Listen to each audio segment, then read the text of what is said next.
Welcome to the module on metabolic adaptations and progress plateaus. Of all the modules in this course, this is going to be one of them that you'll probably have to watch second time or even a third time in order to fully absorb the concepts and the details, because a lot of these concepts can actually be pretty esoteric since they haven't been repeatedly put out there in the mass media and even in the academic media. So a lot of this stuff will seem pretty new, but with a little bit of repetition, you will absorb and process and be able to practically use this stuff, and it's going to be powerful. So let's get into it. So the first lesson is we're just going to define progress plateaus and their causes.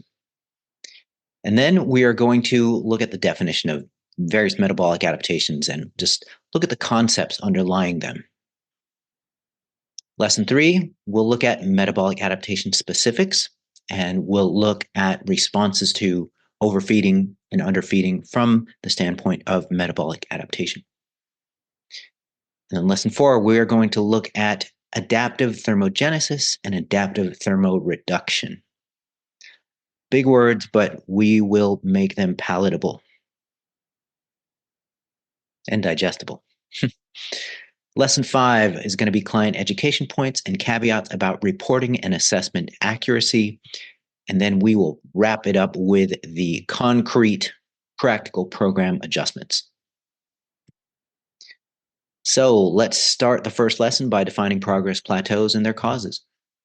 A progress plateau, and this is most commonly referred to in the context of weight loss, can be defined as 4 weeks, at least 4 weeks, of no change in body weight or body composition.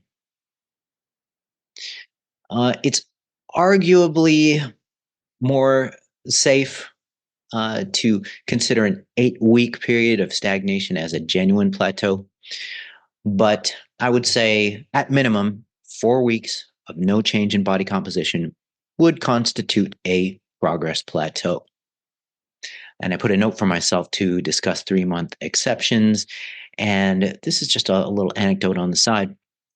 I recently experienced a client who was stagnating for 1 month, 2 months, 3 months. And instead of just jumping the gun and making program adjustments, we wrote out a plateau for a full 3 months because the client was comfortable and enjoying the maintenance of the progress to that point. And then at the 3rd month, progress just seemed to spontaneously continue. So we can't underestimate the power of maintenance phases, and we shouldn't be so quick to jump the gun and make program adjustments just because a 4-week period has passed by with no progress. All right, so the purpose of plateaus from the perspective of the body. The body's main drive is to survive, and it does this by preserving homeostasis. So homeostasis is the physiological status quo. And so the body wants to preserve that status quo in the face of disruptive agents like changes in energy expenditure.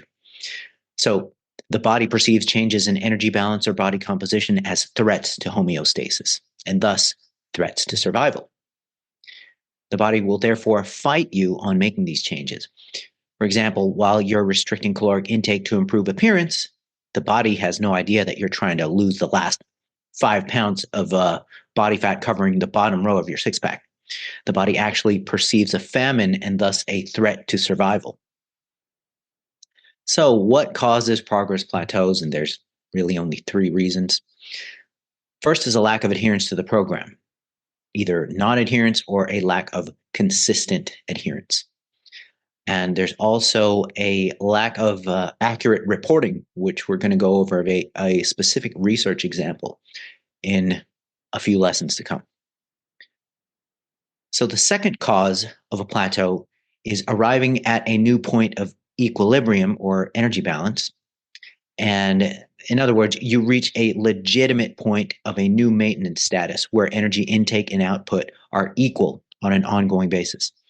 So that is the, in quotes, legitimate reason for a progress plateau.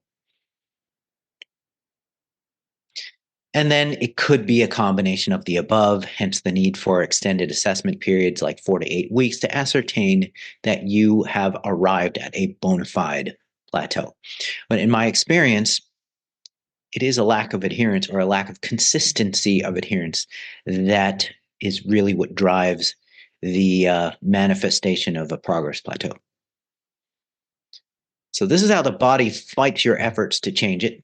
It fights it from a physiological front, from a mechanical front, a physical/mechanical front, just by the virtue of changes in body mass. It fights you on a behavioral front, and this includes psychological factors. And why does it all do this? It's because the body's goal is to survive and adapt.